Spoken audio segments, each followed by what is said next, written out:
امام ابو حنیفہ رحمۃ اللہ علیہ، آپ نے بہت نام سنا ہوگا، ہزاروں سلام ہوں ان پر، بہت بڑے محسن امت کے.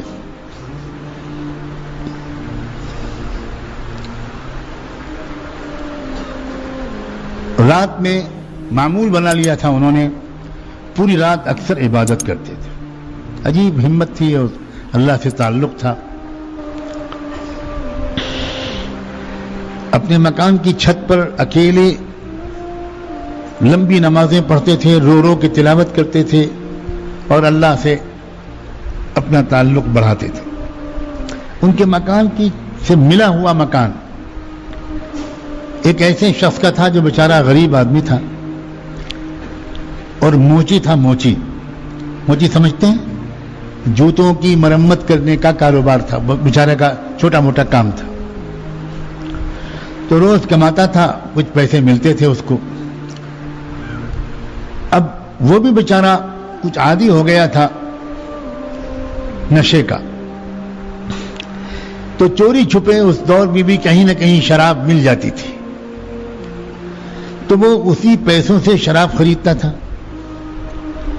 اور دن میں تو بیچارہ اپنا پیشہ کرتا تھا، کام کرتا تھا، رات میں شراب کے نشے میں دھت ہو کر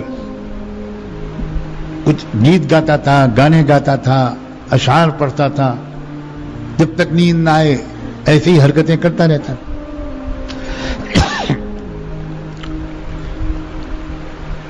امام صاحب نے بالکل پڑوس میں ہونے کے باوجود کبھی نہیں ٹوکا.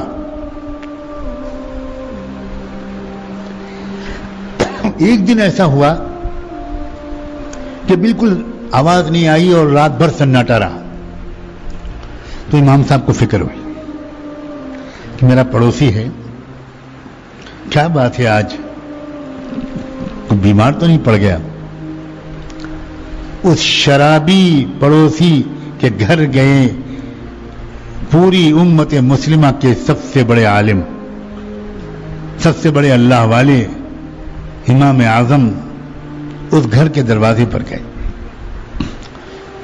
دروازے پر دستک دی، اندر سے کوئی نکلے لوگ. امام صاحب کو دیکھ کر حیران رہ گئے. ارے آپ فرمائیے کیا بات؟ تو ان کا بھائی وہ آج اس شخص کی کوئی آواز نہیں آئی پوری رات. تو میں ذرا فکر مند ہوا، کچھ بیمار تو نہیں ہو گیا، کوئی اور میری خدمت، میرے لائق کوئی خدمت ہو تو بتاؤ. تو گھر والوں نے کہا کہ امام صاحب اب انشاءاللہ اس کی آواز نہیں آئے گی. آپ بھی بہت پریشان ہو لیے اور ہم بھی پریشان ہوتے تھے، اب نہیں آئی. کیوں، کیا ہوا؟ انہوں نے کہا ہم لوگ اس سے بہت تنگ آ چکے تھے، نہ خود سوتا تھا نہ ہمیں سونے دیتا تھا. ہم نے آج اس کی رپورٹ لکھائی تھی، سرکاری پولیس آئی اور اس کو گرفتار کر کے لے گئی. اب وہ جیل میں رہے گا. اس زمانے کی جیلوں میں اصلاح کی محنت ہوتی تھی، آتے تھے لوگ جرائم کر کے، نکلتے تھے لوگ نیک بن کے. تو اب وہ جیل میں رہے گا، انشاءاللہ وہاں سے سدھر کے آئے گا. امام صاحب کچھ نہیں بولے، خاموش ہو گئے، واپس چلے گئے. اگلا دن گزرا، امام صاحب کی اپنی علمی مشغولیات. پھر رات آئی. اب اگلی رات میں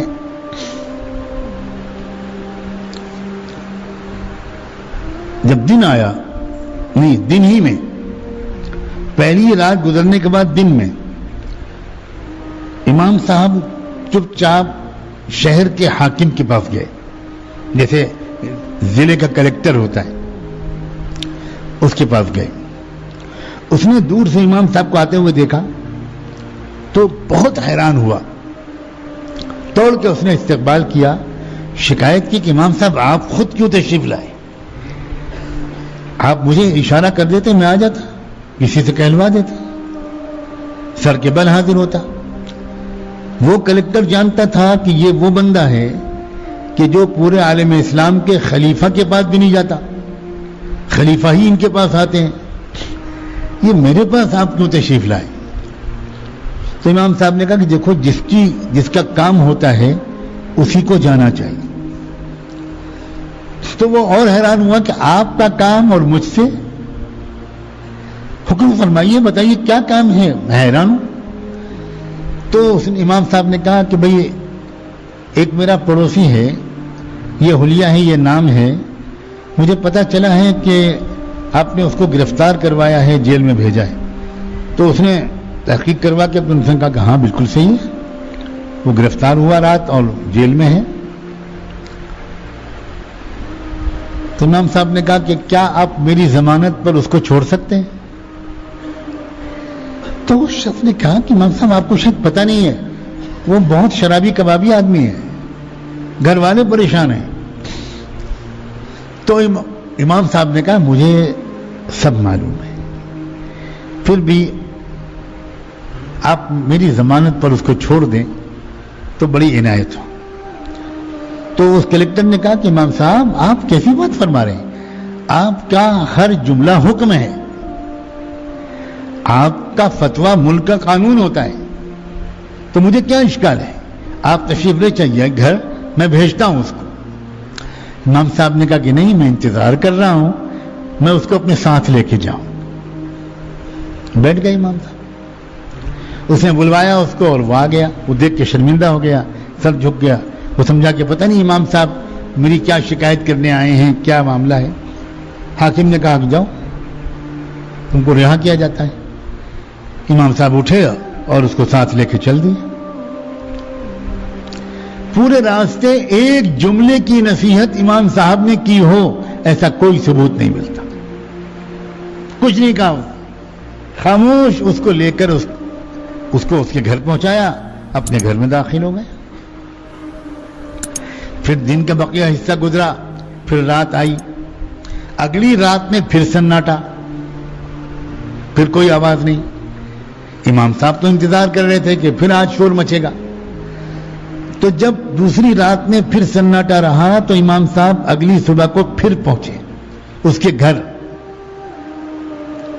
آج جو دستک دی اور اندر سے لوگ نکلے تو امام صاحب نے دیکھا کہ دروازہ کھلا ہوا ہے، باقی لوگ تو سو رہے ہیں، لیکن وہ خدا کا بندہ جا نماز پر کھڑا ہوا رو رہا ہے۔ امام صاحب انتظار میں رہے، اس نے سلام پھیرا، دوڑ کے آیا۔ امام صاحب نے کہا میں تمہاری خیریت پوچھنے آیا ہوں، آج بھی کوئی آواز نہیں آئی، مجھے ڈر لگا کہ تمہارے گھر والوں نے تمہارے ساتھ کوئی برا سلوک پھر تو نہیں کر دیا۔ تو اس نے کہا امام صاحب اللہ اکبر و کبیرہ، پوری امت کے امام اعظم کی محبت کے نشے کے بعد اب مجھ کمینے کو شراب کے نشے کی کوئی ضرورت نہیں۔ آپ نے اپنی محبت کا جو نشہ مجھے پلایا ہے، جس عزت سے آپ نے مجھ جیسے گنہگار کی فکر کی ہے، میں اب تک نشہ کیوں پیتا تھا، میں شراب کیوں پیتا تھا؟ صرف اس لیے کہ میں شہر کا انتہائی غریب اور حقیر سمجھا جانے والا انسان تھا، ہر ایک مجھے ذلیل سمجھتا تھا، اور میں اپنی ذلت کے غم کا بوجھ ہلکا کرنے کے لیے رات میں شراب پیتا تھا۔ اب کہاں میں ذلیل، کیا مجھ سے بڑھ کر بھی پورے عالم اسلام میں کوئی عزت والا شخص ہے؟ اب مجھے شراب کی کیا ضرورت ہے؟ لوگوں، یہ ہے دین کی محنت، یہ ہے اکرام مسلم، یہ ہے دینداری، یہ ہے اخلاق جس کے ذریعے سے امت جڑتی تھی۔ اصل مصیبت آج ان لوگوں کی خرابی نہیں ہے جن کو ہم دنیا دار سمجھتے ہیں، آج کی اصل مصیبت جو ہے وہ ہم جھوٹے اور کھوٹے دینداروں کی جھوٹی دینداری ہے، یہ ہے اصل مسئلہ۔ اور یہ جب تک ہم کسی اللہ والے کے حوالے اپنے آپ کو نہیں کریں گے، اپنے آپ کو نہیں مٹائیں گے، نئے سرے سے دین کو نہیں سیکھیں گے، ہم کسی کے شاگرد نہیں بنیں گے، ہم اپنا تکبر نہیں چھوڑیں گے، جب تک ہم واقعی کسی دل والے سے اپنے دل کی اصلاح نہیں کرائیں گے، تب تک حقیقی اور مکمل دینداری نہیں آ سکتی، اور تب تک وہی جھوٹی والی دینداری، وہی ادھوری دینداری جس کے ذوق میں ہم پھنسے ہوئے ہیں اور جس کی وجہ سے ہماری ترقی نہیں ہو پا رہی، تب تک ہم اسی میں لگے رہیں گے۔ دعا ہے کہ رمضان مبارک کے عشر اخیرہ کی ان راتوں کی برکت سے اللہ تبارک و تعالی اپنے کرم سے ہمیں یہ جھوٹی دینداری سے سچی توبہ عطا فرمائے۔ گناہوں سے توبہ کر چکے، اب جھوٹی دینداری سے توبہ کرو۔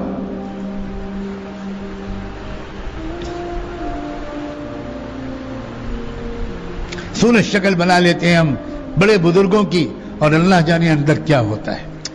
یہ بڑی خطرناک بات ہے، یہ بڑی خطرناک بات ہے۔ لوگوں، میں تمہارا دل دکھانا نہیں چاہتا، ہو سکتا ہے کہ سب سے بڑا مجرم میں خود ہوں۔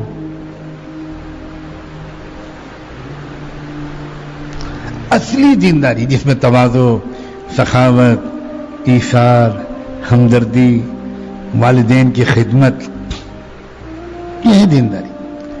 کیا کبھی کسی کو یہ توفیق ہوتی ہے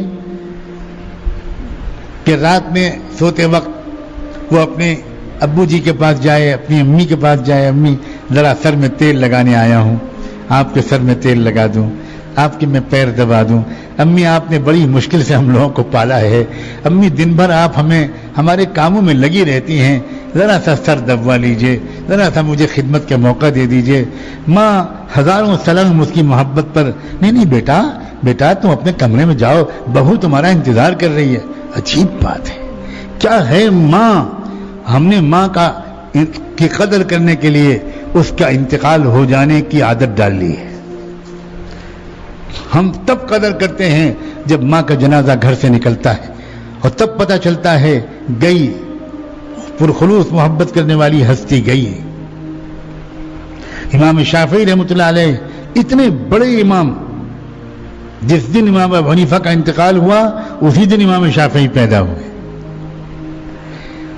زندگی بھر کا ان کا معمول تھا کہ رات میں سونے سے پہلے وہ اپنی والدہ کے پاس جاتے تھے اور اپنی ماں کا سر دبانا، سر میں تیل لگانا، خدمت کرنا، اور آخر میں چلتے چلتے ان کے پیروں کے تلوے چاٹتے تھے، اپنی زبان سے چاٹتے تھے۔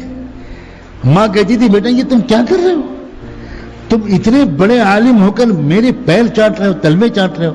تو وہ کہتے تھے کہ اماں میں آپ کے تلوے نہیں چاٹ رہا، آقائے مدینہ نے یہ کہا ہے کہ جنت ماؤں کے پیروں کے نیچے ہوتی ہے، میں تو